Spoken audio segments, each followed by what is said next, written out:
ഉണ്ടാക്കാൻ തുടങ്ങിയപ്പോൾ വിചാരിച്ചില്ല ഇത്ര അടിപൊളി ഫൈനൽ ലുക്ക് കിട്ടുന്നു. നമ്മുടെ ചാനലിൽ കുറച്ച് ദിവസമായിട്ട് ഒരു കവായി പ്രേമി അങ്ങോട്ടും ഇങ്ങോട്ടും നടക്കണ കാര്യം ഞാൻ അറിഞ്ഞു. അപ്പൊ ആ ഒരു കമന്റ് പാലിച്ച് നമുക്കിന്നൊരു കവായി പെൻസിൽ ബോക്സ് ഉണ്ടാക്കാട്ടാ. എൻ്റെ കയ്യിലുള്ള എല്ലാ പെന്നും സ്കെച്ചും ഒക്കെ ഇട്ടിട്ടും ഈ ഒരു ബോക്സ് നടന്നിട്ടില്ല. അതുകൊണ്ട് തന്നെ നല്ല യൂസ്ഫുൾ ആണ്. ഈ ഒരെണ്ണം മതിയായിരിക്കും നമ്മുടെ വീട്ടിലുള്ള എല്ലാ പെന്നും പെൻസിലും ഇടാനായിട്ട്. അതേപോലെ തന്നെ അതിന്റെ ഭംഗിയും അത്രയ്ക്കും അടിപൊളിയാണ് ട്ടാ.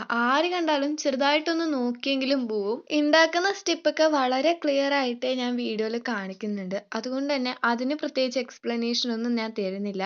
പിന്നെ എനിക്കൊരു കാര്യം, അതായത് 2-3 ദിവസമായിട്ട് നമ്മുടെ ചാനലിൽ സബ്സ്ക്രൈബർ ഒന്നുപോലും കൂടിയിട്ടില്ല കേട്ടോ. അതേപോലെ തന്നെയാണ്. എനിക്ക് ഈ ഒരു സമയത്ത് സബ്സ്ക്രൈബർ കൂടാതെ ആകുമ്പോൾ ഭയങ്കര സങ്കടമുണ്ട്. കാരണം ഇനി 1K ആവാൻ ഒരു 200 സബ്സ്ക്രൈബേഴ്സും കൂടി മതി. അപ്പോൾ ഈ ഒരു സമയത്ത് തന്നെ ഇങ്ങനെ ഒരു ലാഗ് ആയി കഴിഞ്ഞാൽ നമ്മുടെ ഗിവ് അവേക്കുള്ള ടൈമും കൂടും. നമ്മുടെ ചാനലിൽ ഗിവ് അവേക്ക് വേണ്ടി ആദ്യം മുതലേ വെയിറ്റ് ചെയ്യുന്നവരുണ്ടാവും. അവർക്ക് അത് ഭയങ്കര പ്രശ്നമായിട്ട് തോന്നും. അതുകൊണ്ടാണ് ഞാൻ ഇങ്ങനെ പറഞ്ഞത് കേട്ടോ, വേറൊന്നുമല്ല. അപ്പോൾ നമ്മുടെ കവായി പെൻ സ്റ്റാൻഡ് ഇത് അവിടെ സെറ്റ് ആയിട്ടുണ്ട്. എങ്ങനെയുണ്ടെന്ന് കമന്റ് ബോക്സിൽ പറയാൻ മറക്കണ്ട. നെക്സ്റ്റ് വീഡിയോ കാണാം. ബൈ.